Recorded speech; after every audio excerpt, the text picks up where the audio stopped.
Thank you very much, Charles. Hello, ladies and gentlemen. As Charles said, my name is Kholood Khair, and I'm the managing partner of Inside Strategy Partners, which is a think and do tank here in Khartoum. We established it last year to support civilian transitional actors in the fields of economics, governance, and peace and security. Next slide, please, Charles. Today, I'll be providing a brief overview of the current political situation in Sudan, drawing upon developments over the past 2 years of the transitional period so far, and providing links to historical events where applicable. Just a note, I do have a tendency to speak quite quickly, so if I do, please let me know in the chat function and I'll slow it down. Next slide, please, Charles. So to start with, one thing to bear in mind about Sudanese politics is that, particularly in the post-independence period, it seems to be governed by three dynamics. One, it is cyclical, not at all linear. Since independence, we've had 3 revolutions, followed by 3 transitional periods, followed by or preceded by 3 military coups. 2, its institutions and actors are prone to fragmentation and to cooptation, with the military and Islamists being the most practiced of this. More on this later. And Sudanese politics is beset by a deeply entrenched centralization problem. And thirdly, Sudanese politics has a very profound international aspect. Sudan lies in the crossroads between several political blocs, namely the Middle East, Sub-Saharan Africa, the Sahel, and it also sits on both the Nile and Red Sea basins. Next slide, please.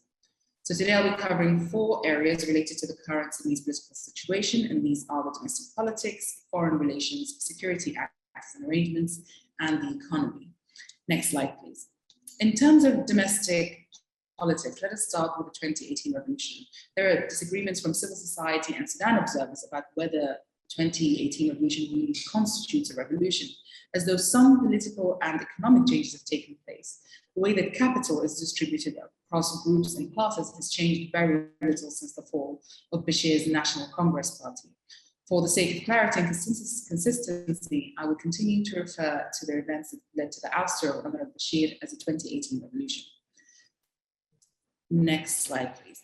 The past 2 years in Sudan have been quite eventful, but it's worth taking a brief look at the events that led to the fall of Bashir and the ushering in of the ruling civilian-led transitional government to understand the current political scene. On the surface, the initial protests seemed to be about bread prices, as in December of 2018, the IMF's advice to lift subsidies on wheat was finally followed by a formerly resistant Bashir regime that had started to find it increasingly more difficult to maintain their patronage networks, which of course had grown more burdensome with the loss of oil revenues following the secession of South Sudan in 2011.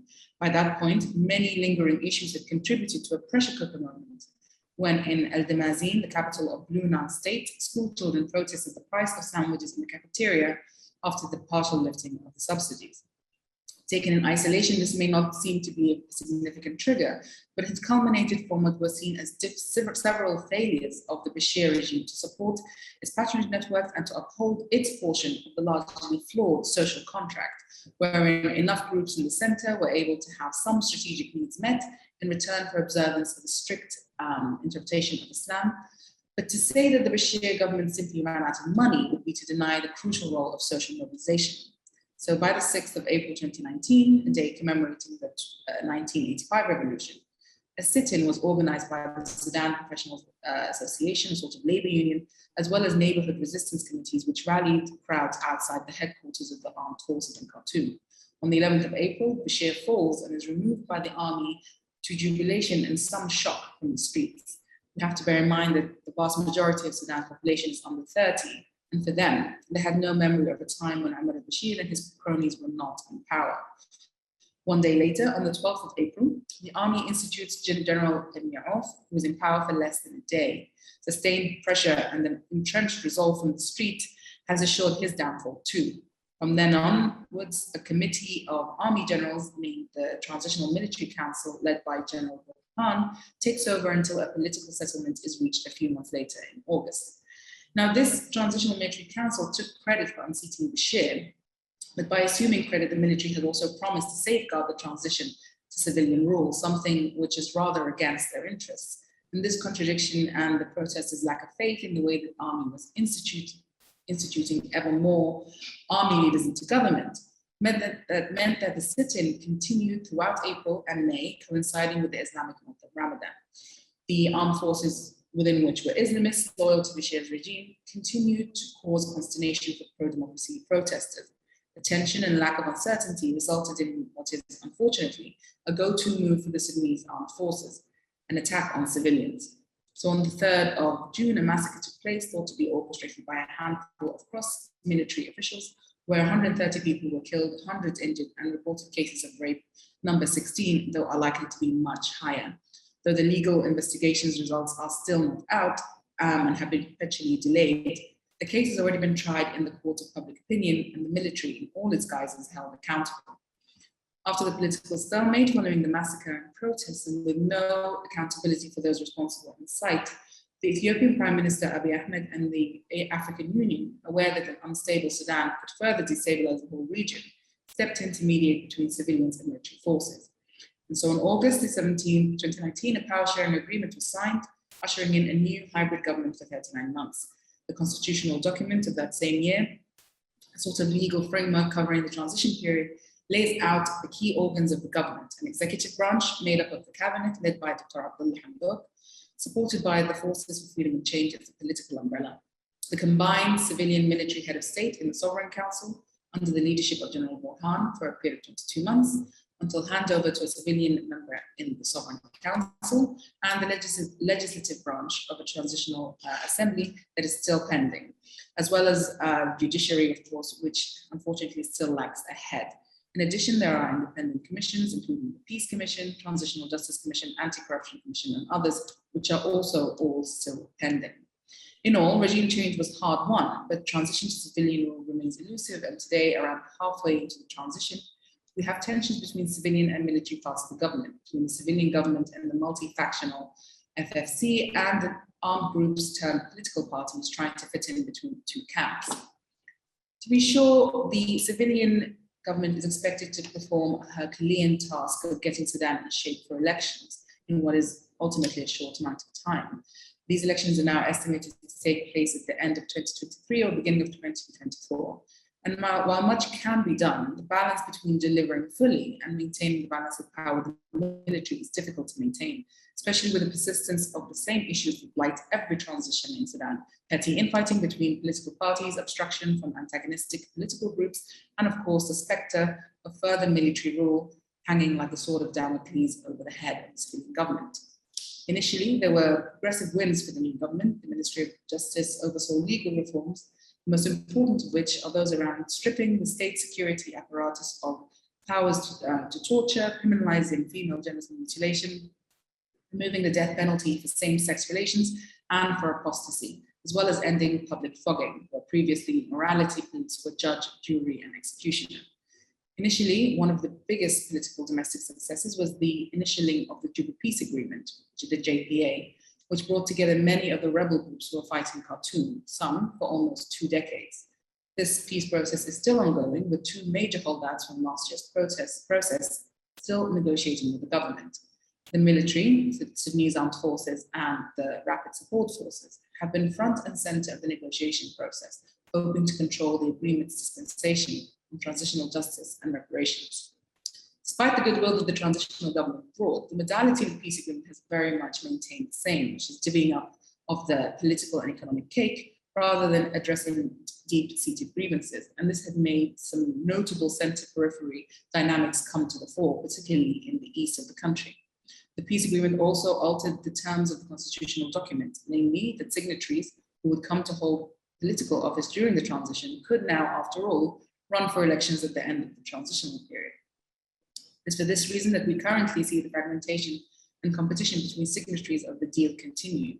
Most importantly, the Juba Peace Agreement brought with it a restart to the military's time as the head of the Sovereign Council, effectively extending the military's leadership by a year. Next slide, please, Charles. Okay, can you slow down a little?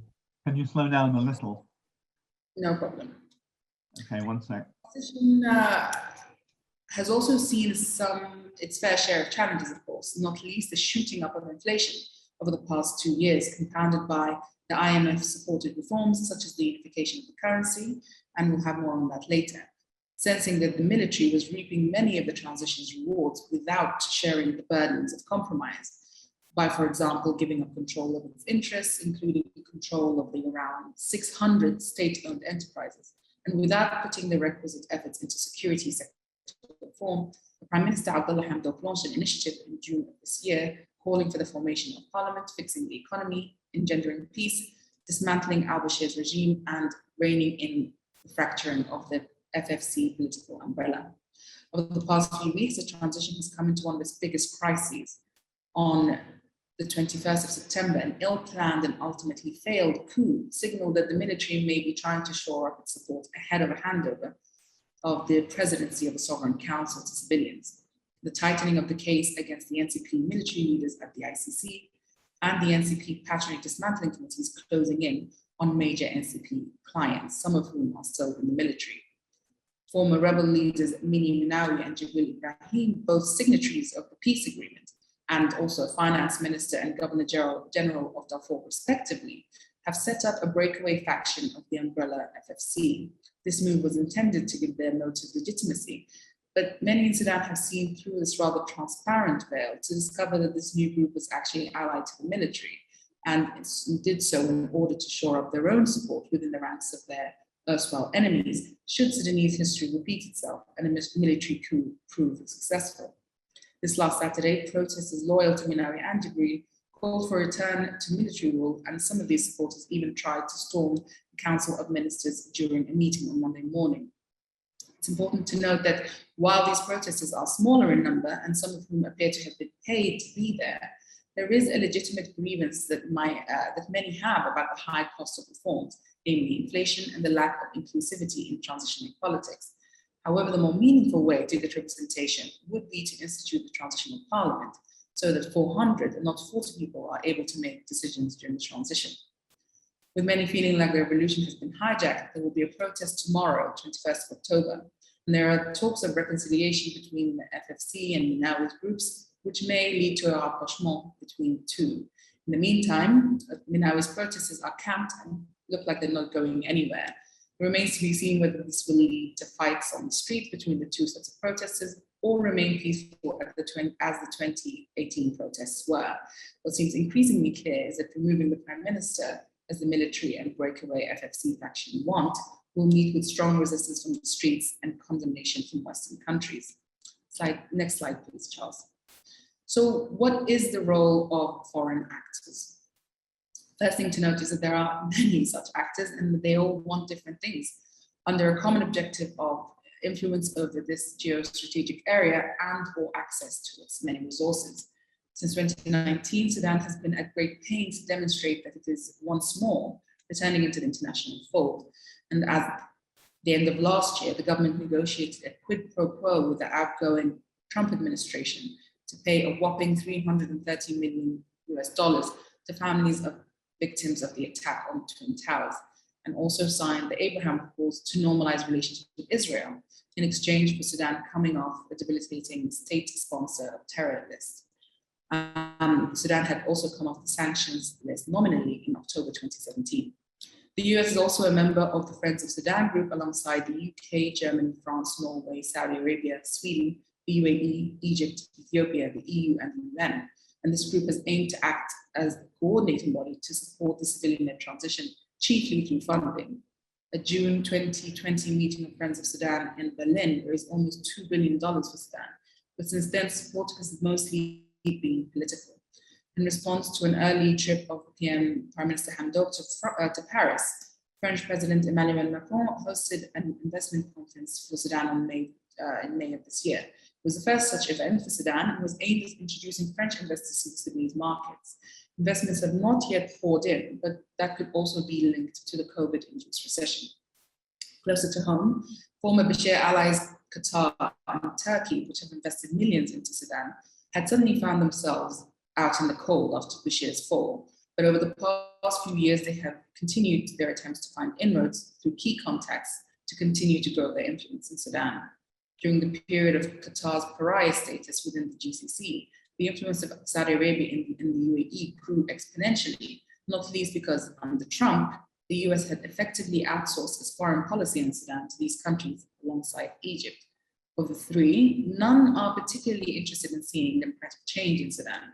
The UAE and Saudi Arabia especially had promised $3 billion for transitioning Sudan when this Transitional Military Council was in charge, despite putting $500 million into Sudan's central bank at the time. Since the civilian cabinet took over, the promised remaining $2.5 billion has not materialized. For Egypt's part, it would be less than thrilled to see a successful example of a civilian-led government south of its border, when Egypt's El-Sisi has worked so diligently to stop the same happening in his own country. Egypt's stance towards historical allies, the Sudanese military, has softened somewhat. The longer Hamdok and his government have stayed in place, and also in relation to Egypt's tensions with upstream Ethiopia on the Grand Ethiopian Renaissance Dam, known as the GERD on the Blue Nile. Lastly, in this region, Israel, which saw Sudan as a symbolic prize in the Abraham Accords, having been initially less inclined than, say, the UAE to sign,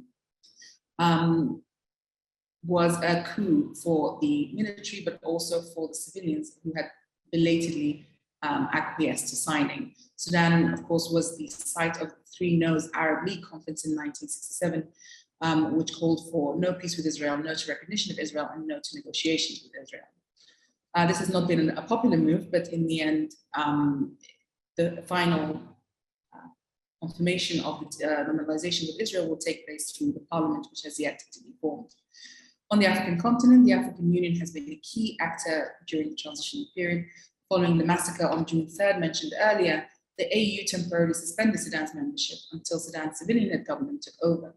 That said, across other African contexts, namely Mali and Chad, the AU has been slow to criticize political foul play and coups.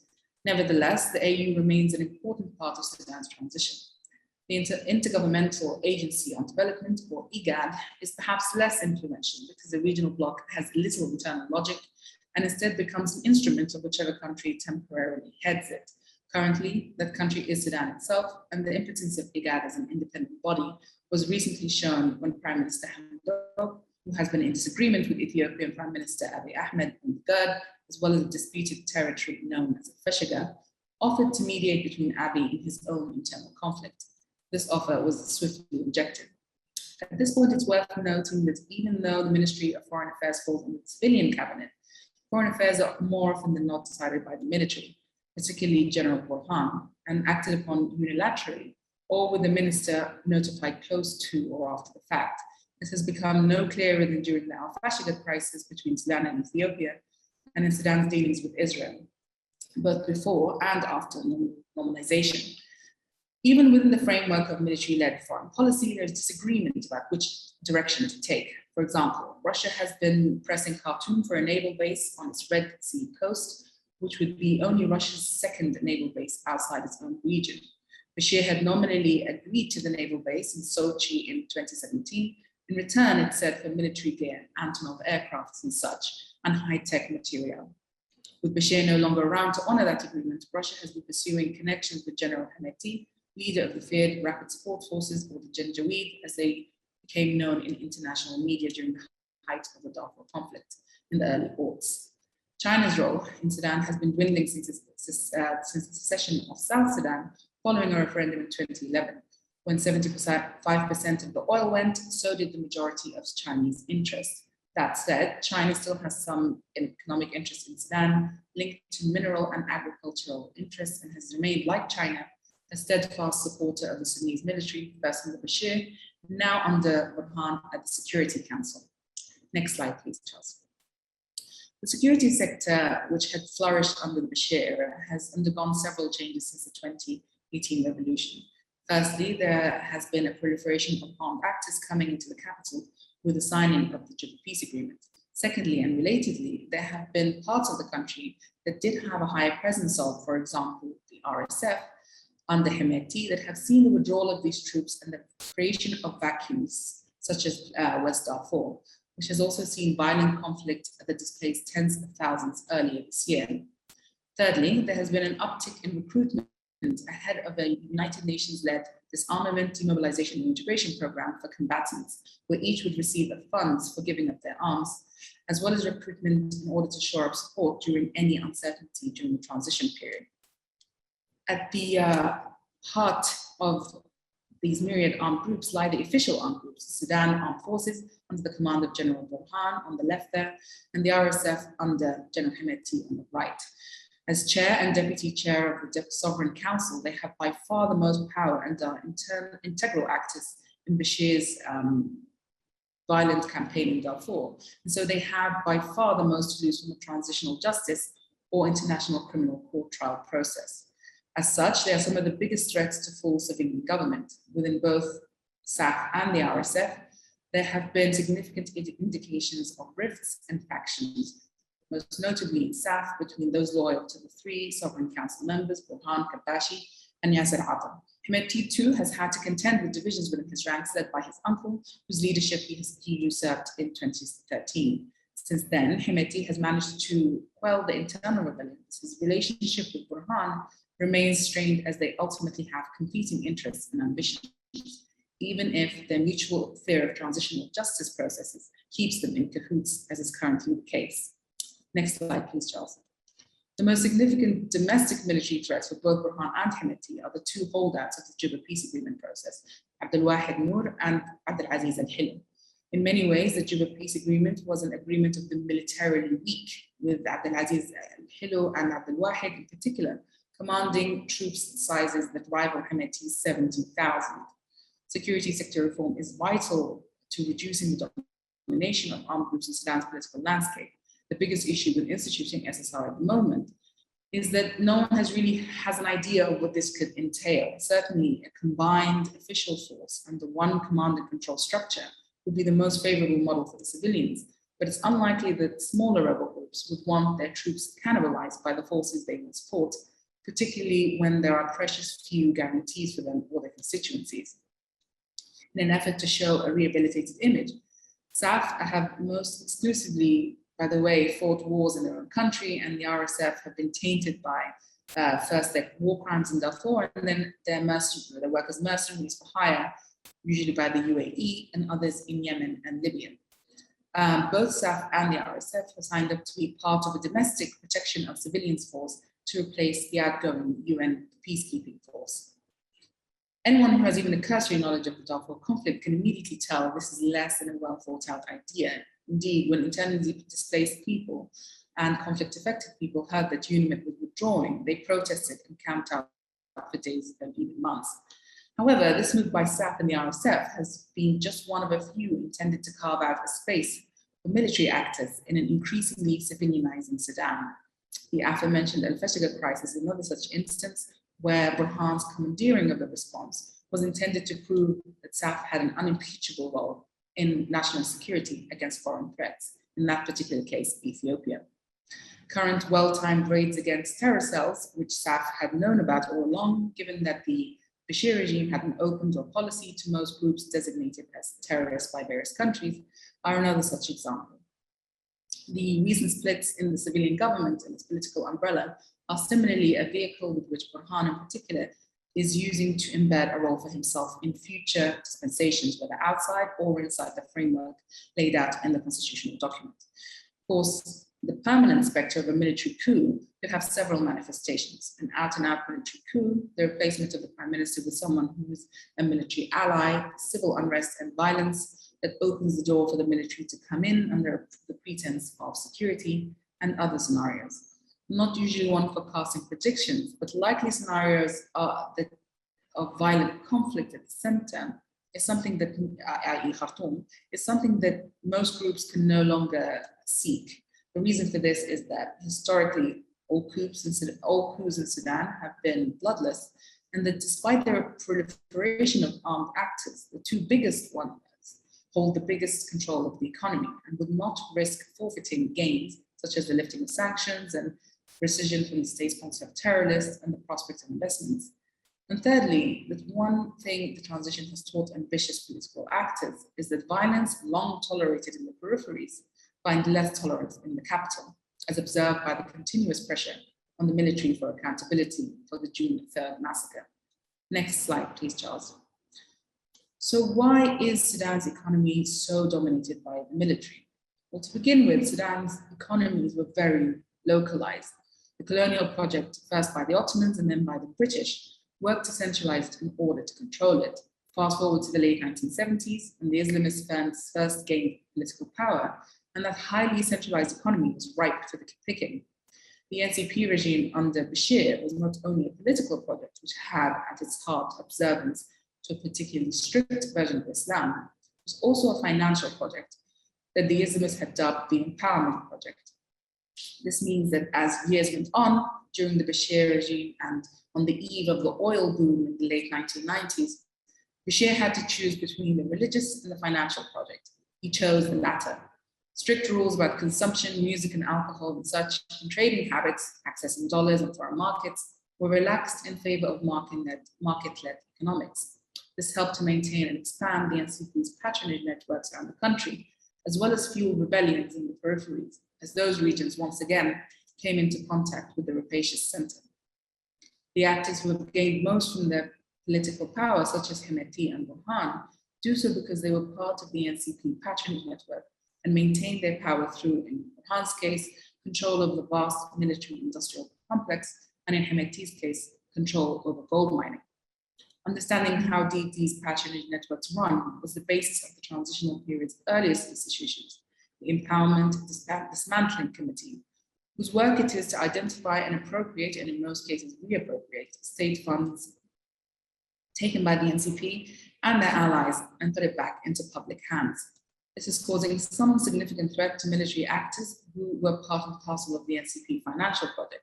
The security sector consistently received 70 to 80% of the national budget. By comparison, education received less than 1%. But also part of the financial project too were the Jalaba class, or the oligarchs, without whom the NCP project would not have lasted as long. These oligarchs and their networks now look set to be the biggest financial beneficiaries of the transition. Domestically, the private sector is positioned to take full advantage of continued interest from external trade and business relations, as foreign companies' needs to move partners are often drawn from the same mercantile class who, if not benefited, certainly were not worse for the wear during Bashir's reign. It could be said that even with these advantages, this will not be that easy. Despite the nominal lifting of sanctions in 2017, it is still remarkably difficult to get funds into the country. The common refrain from UK banks is a very curt no banking appetite, which could either be fear of getting hit with a multi-million-dollar fine for dealing with Sudan, as BNP Paribas did prior to the lifting of sanctions, or simply that they have no desire to do business with these banks. Certainly there are many challenges, not least initially the dual exchange rate, formal and informal market rates for foreign currency. At one point, the difference between the two was 330 Sudanese pounds per US dollar. Since February, however, these rates were unified and a managed float put in place. Despite the dominance of the Jalaba or oligarchs and the military over economic activity, import and export, exchange rates have only climbed up marginally since February, as foreign exchange reserves at the central bank continue to grow. Of course, for ordinary Sudanese who earn and depend and spend money in local currency, even incremental rises in inflation are difficult to adapt to. Official inflation rates put current rates over 400%, but this is mostly linked to the subsidy reforms that saw subsidies on fuel, electricity, and some basic commodities lifted. These all come as part of a debt relief and reform package supported by the IMF. The France-Africa conference in May of this year, hosted by President Macron, had a full day dedicated to investing in Sudan and helped usher in debt clearance for Sudan's over $50 billion US debt, with Paris Club and non-London and Paris Club lenders taking the vote of confidence to work out debt cancellation of their own. 2 months earlier, in March, the IMF's Staff Monitor Program launched a 7-point plan for economic reforms. Alongside the aforementioned subsidy reform, the plan also carries with it governance reforms related to economic stabilization. Once met, the reforms are intended to usher in debt relief under the Highly Indebted Poor Countries, or HIPC initiative. Sudan is the largest country to qualify for HIPC, and as of June this year has met the decision point, meaning it's on track to have several $1 billion of debt cleared. Stuart will give more details shortly.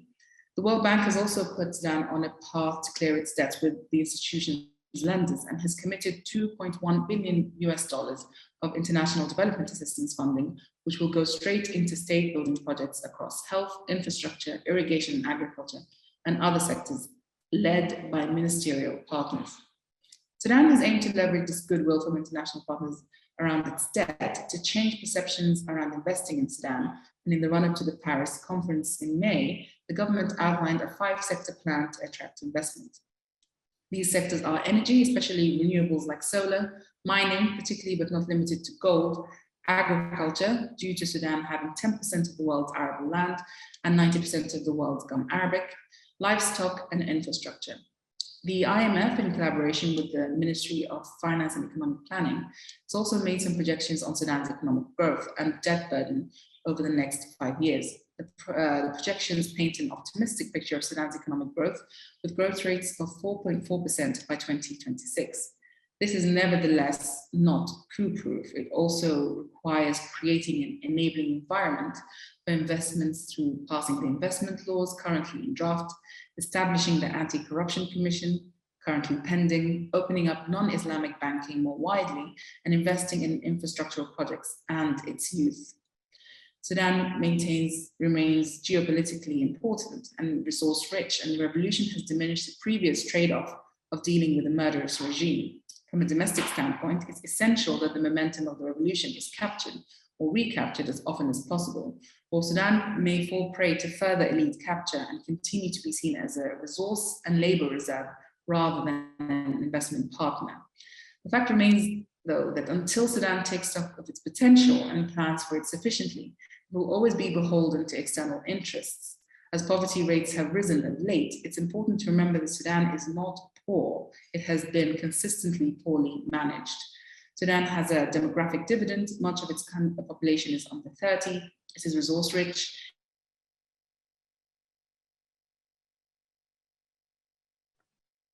This economic success will, for the meantime at least, be catapulted by successes in its governance reform, a work in process currently. So to answer the question, is Sudan out from the cold? Yes. Is it open for business? It's getting there. Thank you. Thank you very much indeed. That was excellent. Stuart, over to you. Thanks very much, Charles. Hopefully you can all hear me.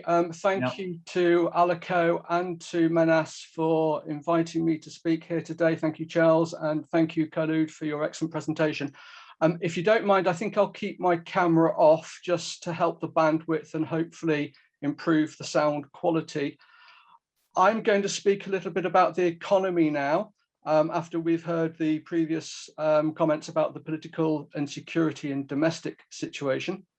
And I think for the anchor for the economic discussion really for me is debt relief, as we've already heard. I don't think it would be an understatement to say that, understating it to say that the debt relief is probably the most single important economic development in Sudan for many years, if not decades. Certainly has the opportunity to put Sudan on a much better, firmer, more robust economic trajectory. However, I think debt relief itself, whilst a necessary condition for doing that, is by no means sufficient. There are many things that need to be done. There are many challenges, as we've heard, and not least the politics could derail this opportunity. So first slide, please, Charles. So I'll just provide a very quick summary before we go into the detail. So Sudan reached the key debt relief milestone under HIPC in June earlier this year. I think it's potentially transformative. It comes after Sudan has spent the best part of 40 years in default to most of its international foreign creditors. And it also comes in tandem with the ending of US sanctions, which you've just heard. And together they could put Sudan on a better trajectory. The sanctions also provided very tight noose around the economy, so freeing that could help restore activity. And this, of course, follows the installation of the new transitional government 2 years ago, as we've just heard. Now, there are upside risks from this new, from the benefits of debt relief to put it on a new trajectory. For instance, the IMF projects stronger economic growth, averaging around 6.5% over the medium term, and that comes after about 1% growth since the South's independence nearly a decade ago. So a step change in growth potential, and Sudan has massive economic potential, as we've just heard. Various sectors, agricultural, renewables, oil, gold and banking, all potentially could get the benefit of greater investment and international finance. Sudan could attract new private capital as a result of the debt relief, and essentially a clean slate, both portfolio and FDI. And I think that's going to be crucial in terms of driving growth going forward because of the small domestic capital market. But there are, of course, downside risks to this, not least implementing and sticking to what could be or what has been and will be unpopular reforms could either force the government to weaken its resolve or backtrack or just give up. And so there are some key issues here, not least tackling vested interests, SOE reform, which tends to be in the hands of the military, so tackling those and tackling corruption.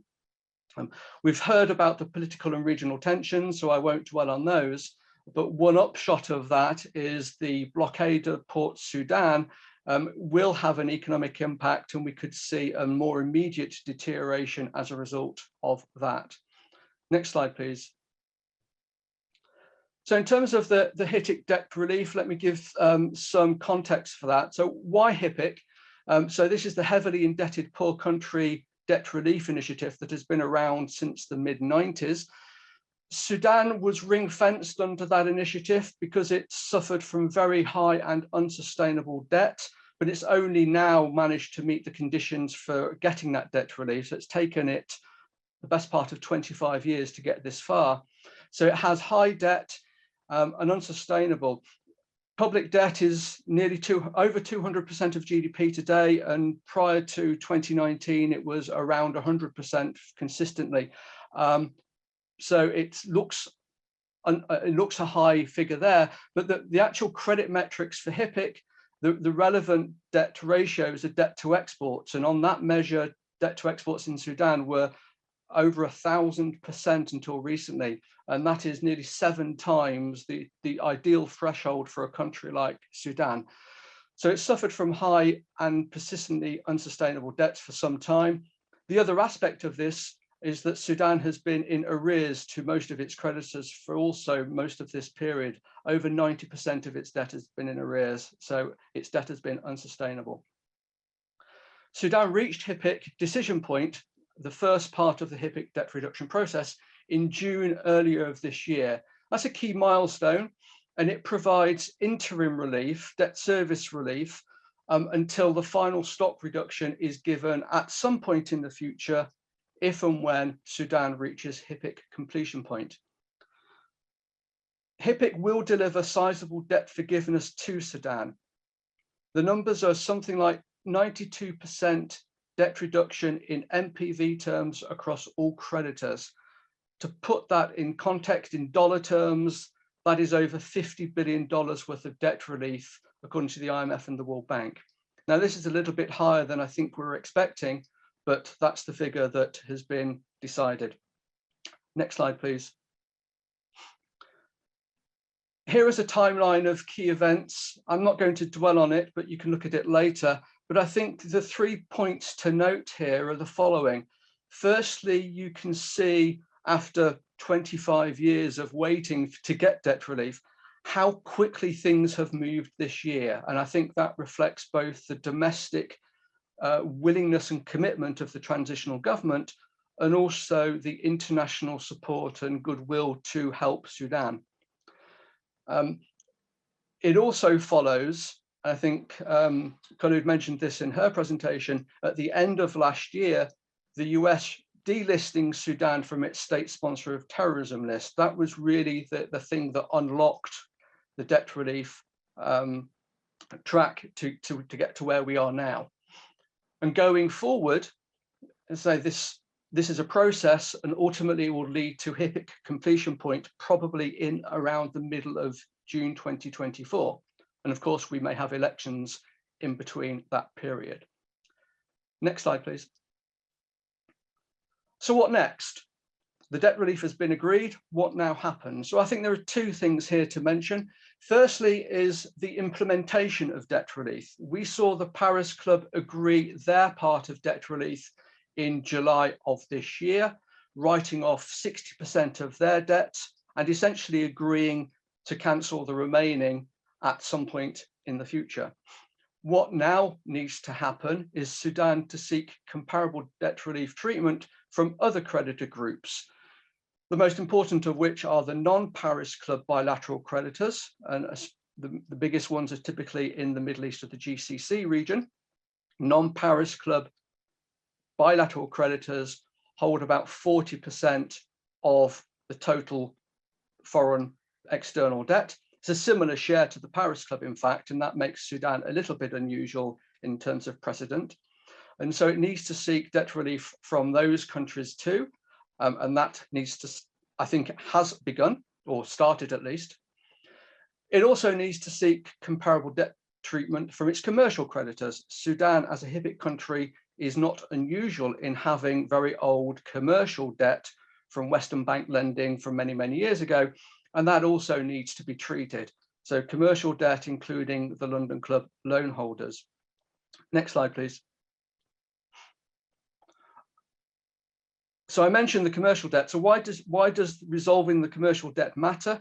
I think it matters because it needs to be treated in the context of the HIPC debt reduction, essentially legally. But it's also going to be a key part of resolving that to attract new private capital. And as I say, without that, it's difficult to really, I think, leverage the opportunities that Sudan may offer. The debt is not small either. The London Club part of the commercial debt, because Sudan has been in default on this debt for the best part of 30 years, interest has been accruing. So although the principal is around $2 billion, the actual claim could be twice that or even up to 10 billion. So it needs to be resolved to essentially start with a clean slate. The government has started the process by appointing advisors in July to start the debt reconciliation process. Ultimately, that will need to be concluded, agreement on the amount of interest to be treated, and what a restructuring will look like. That process has been slow, and I think probably slower than we would like to have seen. And we will hopefully see progress in coming months. Next slide, please. So just graphically to depict the debt situation, which I won't dwell on, you can take it away with you. So you can see the rise in the public debt burden over the recent years, obviously last year, partly because of currency devaluation and this year, but it will fall this year because of debt relief on part of the debt, the external debt. And you can see the composition of the external debt stock here as well. Next slide, please. So I talked about two things need to happen. The first was the implementation. The second is about the economics, economic performance, and crucially, economic policies. All countries, this is not unique to Sudan, they have to continue to maintain a track record of sound policies under their IMF program. A new program was agreed in June on the back of the debt relief agreement. So whereas a country has to demonstrate a track record of strong policies in the run-up to getting debt relief, in the run-up to decision point, it also has to continue that on the way to completion point. So this includes the implementation of some key structural reforms. I've listed here some of the key ones in the IMF program. They're all quite familiar to countries in Sudan's situation, and they include normalizing the FX regime, improving governance, eliminating energy subsidies, and strengthening the financial sector, etc. And all this is designed to essentially move towards more of a free market economy. And improving the business climate to attract investment is going to be a key part of that. Next slide, please. But the current economic position, I mean, those are challenges, but the current economic position also makes this a challenge, as we've just heard. Sudan liberalized its exchange rate earlier this year as part of the sort of precondition to get through to debt relief. That saw essentially a 90% devaluation in the Sudanese pound, so quite significant. That chart is on logarithms just to demonstrate the size of the move. Partly as a result of that, but not exclusively, inflation has also shot up over 400% a couple of months ago. It's come down a little bit to 366% in September, but also playing a role, not just the FX pass-through, but the removal of energy subsidies, and also the fact that because of the lack of external capital, because it's been in default for so long and sanctioned, the central bank has essentially been having to print money to finance the government. So that's caused also this inflation shock. We might, after seeing a couple of down months recently, see an increase in the near term because of the port blockade. So that presents another risk. And in terms of economic growth, bottom left chart here, Sudan was no different to many other countries around the world suffering from COVID. It saw growth fall last year by 3.6%. Obviously, there are a number of factors going on there, not just COVID. But the IMF project about a small bounce back this year to about 0.9%, picking up to over 3% in 2022. And then with the benefit of debt relief, if all goes well, capitalizing on this to get much higher growth rates in the future. Just to say on this chart, I know Sudan isn't technically in sub-Saharan Africa, but I thought it was a better comparison than the other regional averages that I could provide here. And then finally, in the bottom right there, the current account. The current account has been a source of weakness, and we've seen that Sudan has had a very low and fragile reserves position for many, many years. I think it's down as low as a couple of weeks import cover over the last few years. But we may now be on the cusp, thanks to the FX liberalization, of a turnaround. We've seen exports increase, partly led by gold. We're seeing stronger remittances as a result of the FX unification. So there may be hope there that the external accounts can help be a little bit more resilient. Next slide, please. There are, of course, some key challenges. In terms of the economics, two highlighted here on the left. Firstly, Sudan has a very low, an incredibly low revenue base. I think last year, tax to GDP was 3%. This year is projected to be 4%. These are IMF figures. So that gives very little room to provide any kind of current spending, to pay wages and salaries, to provide investment, government-led investment, to provide a social safety net. So it really has to widen the revenue base to get it up to more of a sort of a normal level for countries in this situation. And that obviously will be a challenge and could lead to political and social pushback. The other element of this that I've highlighted is the business climate. Sudan ranks fairly lowly on the business climate index. That'll probably be no surprise given its history and legacy. Maybe there's a glimmer of optimism here that given that it's still not the worst in the world, but clearly it needs to improve the business environment and create a level playing field in a transparent way so that businesses will be attracted to invest in Sudan post-HIPC. And then finally, final chart. Despite what we've said, given what we've said, Sudan is a poor country in terms of income per capita. It has huge potential, but it's in terms of income per capita, I think it's the 15th lowest in the world, less than $1,000 per annum. It ranks lowly on levels of human development and human capital, but there may be a glass half full here that despite the history, these low levels of human capital, it could be leveraged and we could see more improvement to put it on that stronger trajectory. I shall finish there. Thank you very much, Charles. We can go to the Q&A. Okay, thank you very much indeed. I'll stop sharing now. Okay, view on gallery speaker. Right, we have a number of questions. Let's go to the first one. Right,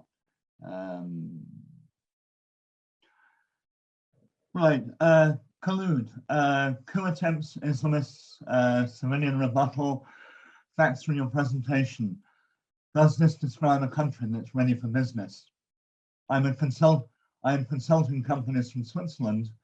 What can you tell me when they ask about business conditions in Sudan? Thanks for the question. I think that business conditions in Sudan are getting better.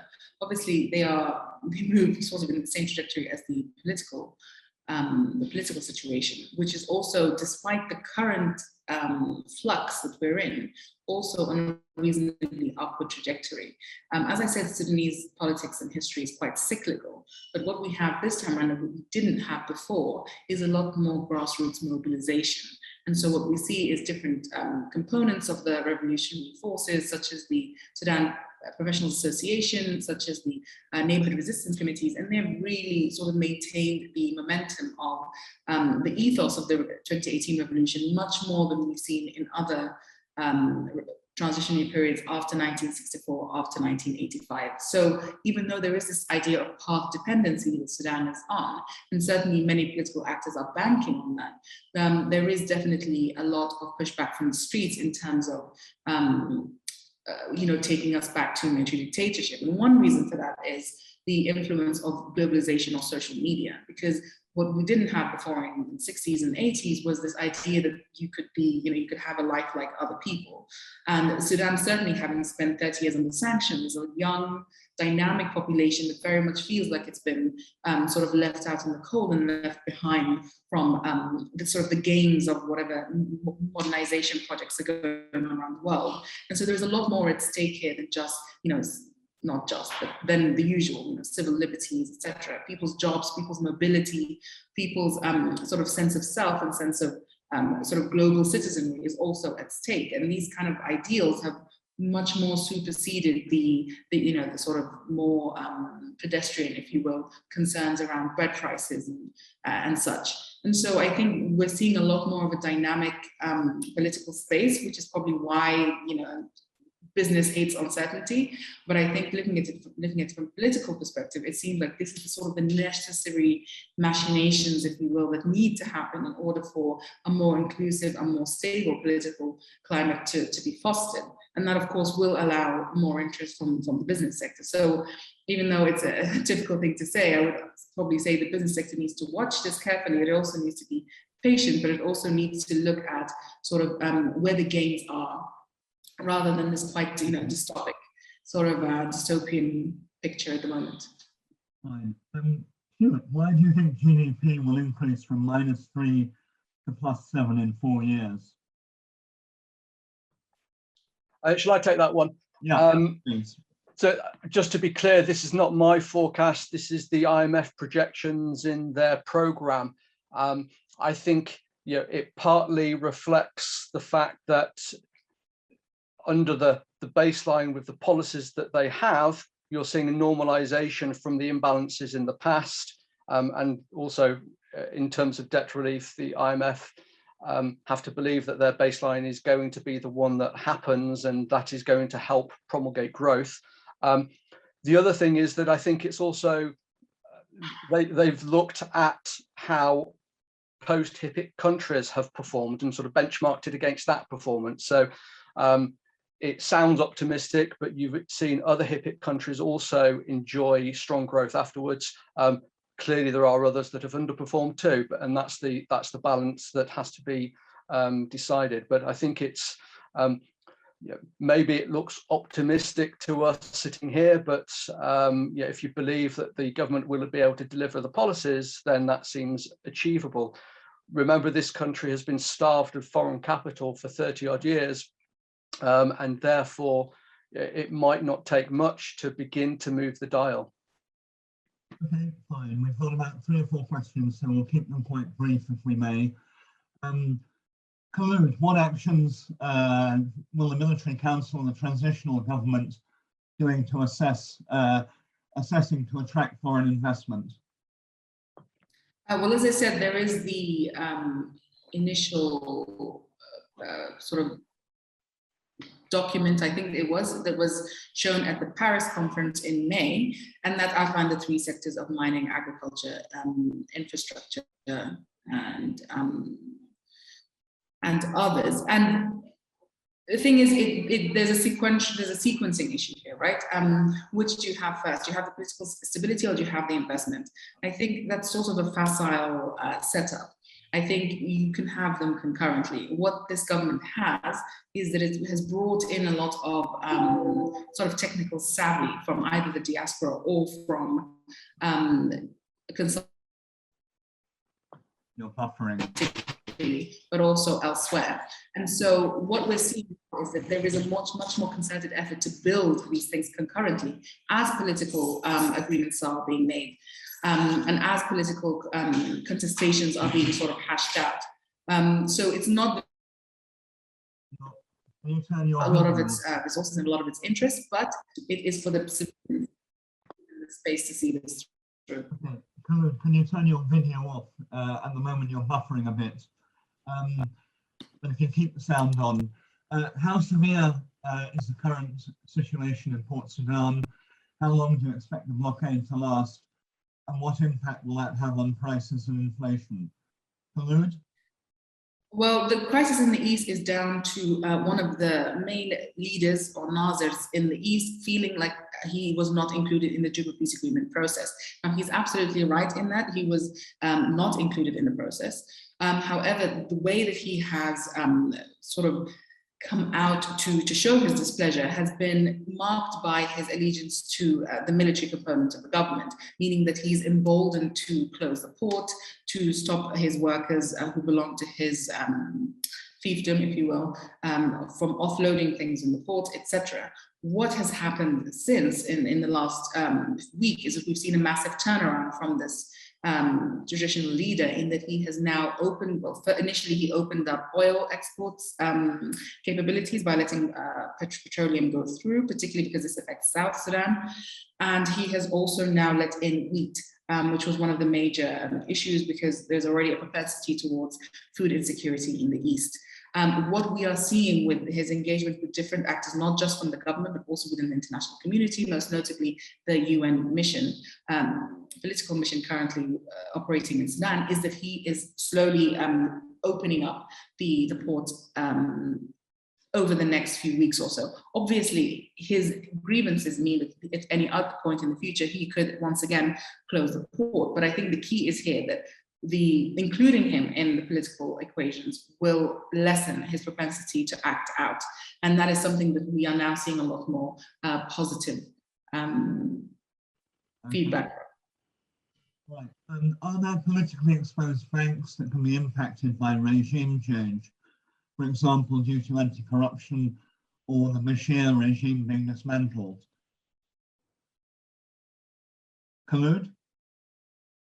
I'm sorry, say that again, Charles, I didn't hear you. Yeah, are there politically exposed banks that can be impacted by the regime change? There are a few. There are sort of international banks, particularly the Saudi banks, which were sort of implicated in the Bashir regime, but they were implicated in the Islamist regime as early as the 1970s. These are continuing to operate, and of course, because they have international ownership as well, they have not been directly impacted. Although some of the sort of local owners, I think, are under investigation by this dismantling committee. Other banks have had a rebranding or a renaming in order to continue to trade, but still some of their initial backers who were part and parcel of the NCP patronage network have been under investigation too. We are seeing the sort of cleaning up of the NCP patronage networks in terms of the banking industry. But we're also seeing that banks in general are getting a big push from the civilian-led transitional government, in that they are working to strengthen, first of all, their risk, the appetite for risk, which is currently very low, how much they ask for in terms of collateral, etc., in order to allow not just foreign investors to invest, but also local investors to invest in a myriad of different sectors. Okay, Stuart, when do you think the government will be able to solve the problem of the unavailability of enough foreign currency in banks, and how will it affect investors' decisions? Good question. I think it's so reserve coverage has been historically very low, and as I said in my presentation, I think we need to see more FX earnings, FX generation to solve this on a sustainable basis. It's too early to say that that is inevitable going to happen, but yeah, I say that the turnaround in the trade situation that we might be seeing now in terms of exports and remittances may be helping. That's still going to generate a current account deficit over this year and over the medium term, but it will be smaller, and obviously tied to debt relief, it will hopefully catalyze capital flows and maybe some FDI to help build up the reserve buffer. So I don't know specifically when the government or the banks will be in a stronger position. I think it's going to take a bit of time, but clearly that is one of the hopes, I think, for the IMF program and the debt relief trajectory. Okay, Kholood, you mentioned oligarchs have emerged as being best placed to benefit from the economic reforms. Who are they? Are they independent merchants, families, or are they all cronies of the regime and the security services? I mean, I think there are a bunch. They're a mixed bunch. There are sort of the 5 traditional families who for a long time, even since before the Bashir era, have held a lot of sway and a lot of economic and political sway, and they're still very much there. They're only slightly impacted by this dismantling committee, because even though they benefited from the Bashir regime, they weren't exactly part and parcel of the regime, and they were not true believers in the Islamist project. However, there are, of course, Islamist sort of leftovers from the Bashir regime who are now major capitalists, and they do have a lot of control over resources. However, I think between those two groups, the sort of traditional non-aligned capitalists and these sort of Islamist holdovers, there will be competition between them about sort of swallowing up and gobbling up some of their assets should they be put under indictment. And so I think, not to say that it will necessarily resolve itself, but there is a process there on trying to take away assets from, ill-gotten gains by Islamists, etc. Okay, there's a question here from Jill Lusk, who's been following Sudan as long as I have. Under the Islamist regime, the civil service was decimated, putting Islamists in senior positions and many unqualified staff. How can this be tackled to ensure that regulation and policy programs that you've mentioned can be implemented properly? Well, certainly Jill is right. The civil service was absolutely decimated. But there are currently several drives to get the civil service up and running again. One of them is a sort of project by PwC to come in and do a civil service review. It has just I think it's in the beginning stages of its review, and it's doing a sort of scoping to see where things are, and then it will come out with recommendations. There has been a lot of buy-in from the government into this process, and I think it will be followed by others that should sort of support and strengthen the current process going on. So this is definitely an area of priority for the government. In a sense related, do you think the reforms, will there be assets be confiscated from those who benefited from the previous regime? Kholood? Do I think they're unbiased? Well, are they unbiased, or do you think they're going to take place? You talk about confiscating assets from those who benefited. So the dismantling committee has already started. It was one of the first institutions to be set up. It has already been confiscating assets, mostly assets actually, not necessarily cash, although also some large stashes of cash, usually buried somewhere in the desert. But it's a work in progress. There's also work to make sure that this committee is supported by the Anti-Corruption Commission, which is still pending. And between the two of them, it should be able to work out some of these issues. Whether it's unbiased, I don't think in such a politically charged environment that you can have necessarily an unbiased sort of politically motivated work done by this commission. But the point here is that the objective of it is to return public funds to public hands, rather than to take it, from sort of one group to put it into the hands of another political group. Okay, I think we'll have one last question for Stuart. Is anything known about how capital flight is affecting the balance of payments? I think, in short, from my side, I don't think much is known. Maybe Kholood would know different. I think, given the existence of sanctions, harsh sanctions, until the end of last year, beginning of this year, any capital flight, there was very little sort of Western capital, etc., in the country, so it would have come from domestics. But that would very unlikely have gone to Western banks, so it probably would have gone to regional GCC type banks. I'm not sure how significant it would be in the balance of payments. I'd have to look at the figures. All right, Kholood, do you just want to comment on that? Do you have any thoughts? Yeah, the dismantling committee had very early on announced that it was in the process of seizing billions of dollars, especially by Omar al-Bashir himself, which had been stashed away in banks in China, Malaysia, and Turkey. As far as I understand, those processes to sort of really appropriate that, those funds are still ongoing. But there seems to be a lot of sort of momentum internationally about helping Sudan to seize some of those funds. Currently, there aren't, from what I see, there isn't that much capital flight going on in terms of the old regime. I think most of that has already passed. A lot of the money is still in the country. So now the case is trying to get what assets there are in the country back into public hands.